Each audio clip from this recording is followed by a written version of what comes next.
ដឹងខ្លួនឯងច្បាស់ថាមានត្រឹមដៃទទេ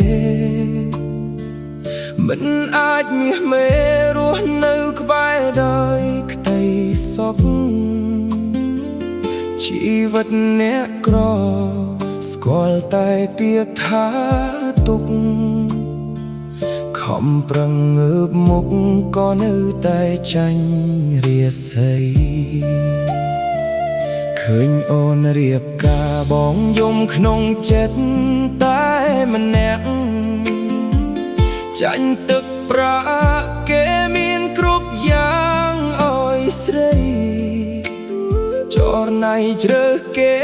ព្រោះគេមានបុណ្យស័ក្តិខ្ពស់ក្រៃឯបងជាដីមិនស័ក្តិសមនឹងកល្យានអូនមិនស្រឡាញ់ផ្ទៃអ្នកក្របងមិនបានតោស្រីឡើយដឹងខ្លួនហើយថាបងគ្មានអ្វីឲ្យអូនសង្ឃឹមឃើញគេមានឡានមានផ្ទះថ្មអូនច្បាស់ជាមានញញឹមបងមានត្រឹមកម្លាំងបាយនិងក្តីស្រឡាញ់ឥតន័យអូនមិនស្រឡាញ់ផ្ទៃអ្នកក្រសុំឲ្យអូនសុខចុះណារឿងរ៉ាវកន្លងមកថាជាយល់សប្តីមួយទៅចោស្រីបងសុខចិត្តឈឺសុខចិត្តយំក្បែរជញ្ជាំងផ្ទះជរាថ្មីជូនពរចរណៃឲ្យជួបតែសុភមង្គល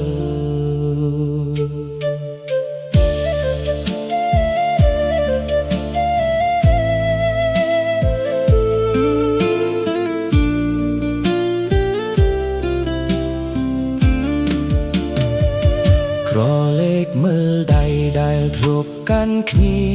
ពីមុន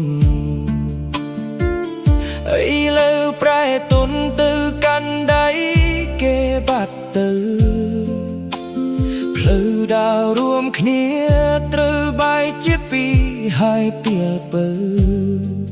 ម្នាក់ទៅជួបភពភួរម្នាក់នៅឯស្រែ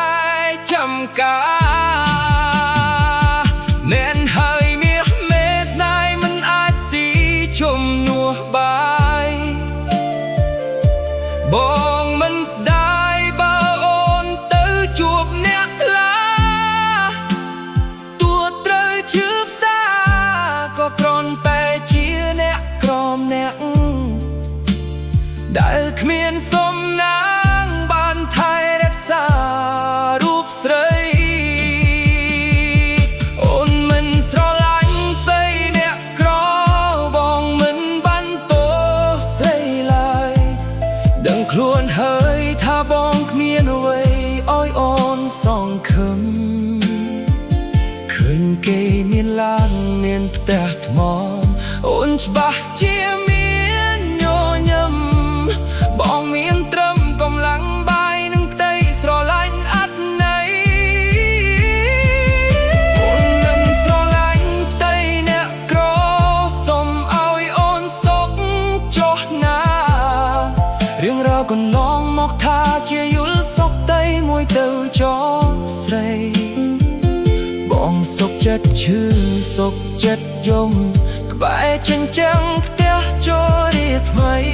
ជូនពរចរណៃឲ្យជួបតែសុភមង្គល